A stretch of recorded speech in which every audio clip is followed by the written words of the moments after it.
न्याय देण्याचं प्राथमिक काम जे आहे ते बेसिकली इथनं होतं.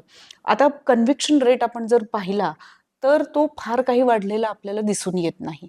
अशा परिस्थितीमध्ये ट्रेनिंग देताना आणि नंतर जेव्हा फील्डवर जाऊन ही लोकं ऍक्ट करतात, वागतात किंवा डील करतात, तर याच्यामध्ये आपण कन्व्हिक्शन रेट वाढवण्यासाठी म्हणून आपण काही योजना करतो का? किंवा त्याचा याच्यामध्ये कसा विचार केला जातो?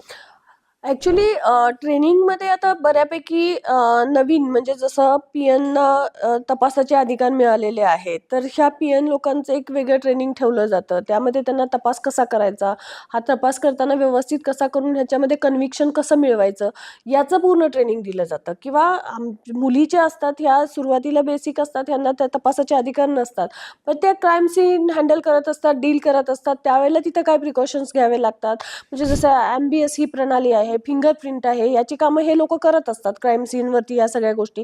मग ह्या प्रॉपरली कशा घेतल्या गेल्या पाहिजेत, की ज्या तपास अधिकाऱ्याला कामास येऊ शकतात ह्या दृष्टीनं. हे जे आहे हे बेसिक ट्रेनिंग आम्ही इथं देत असतो त्यांना.